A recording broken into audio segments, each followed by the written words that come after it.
Tonight on Evening Magazine. Think of my happy condition. Seattle icon Ivar Haglund is known for his food and the outrageous ways he promoted it.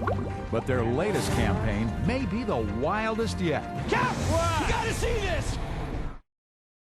And we're back. You know, Ivar Haglund is also back, a full 25 years after he died. Now, that's a stunt that only Ivar could pull off. But actually, it's the spirit of Ivar Haglund that's back, thanks to some TV ads that have been running lately.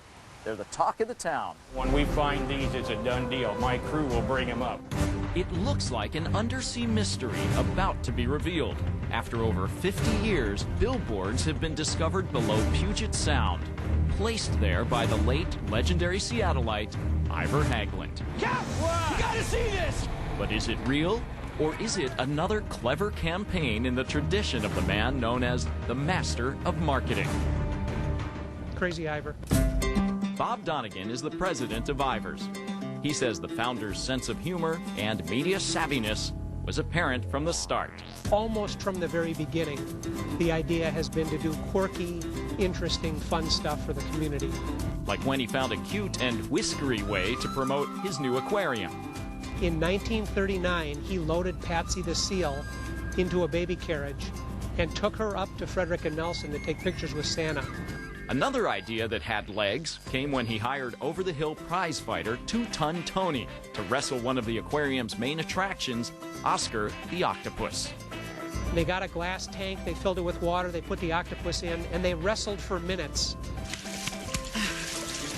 Oscar was declared the winner, despite going into the match with one major injury. The octopus was dead.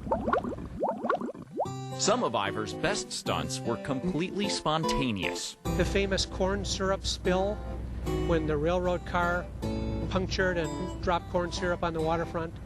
Ivar had his cook make up gigantic pancakes, put waiters on, came out, and ladled that corn syrup onto the pancakes.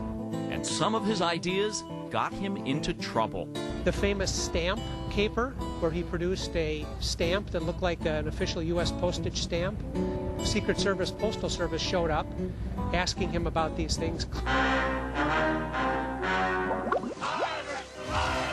In the 70s and 80s, Ivar's produced some classic TV spots that featured everything from singing sea monsters to the now iconic giant clams.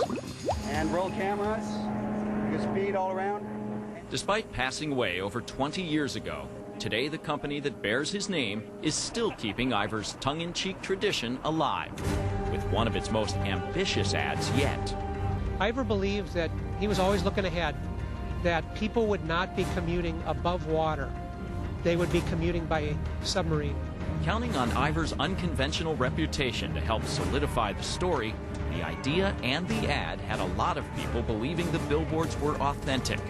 But in reality, it's just a new chapter in Ivar's book of crazy commercials. We blocked out all the shots, hired the producer. They worked and planned and met with the divers, met with the captains, got sun angles, looked at tides, looked at everything. And action, bring it up. I think there's about 20 people on board today just to film a couple of 30-second spots. It's a pretty complicated thing. Place to be peaceful and quiet. That spot is on Puget Sound. Ivar Haglund may be gone, but the spirit of the man famous for telling us to keep clam is still making us keep smiling. We hope this campaign brings a little bit of fun into the fall television season. Ivar's is about fun. As I think of my happy condition, surrounded by acres of clams. Seattle historian Paul Dorpat, himself a local icon, is actually writing a book about Ivar. He expects it to be done sometime next year, and I, for one, can't wait to read it.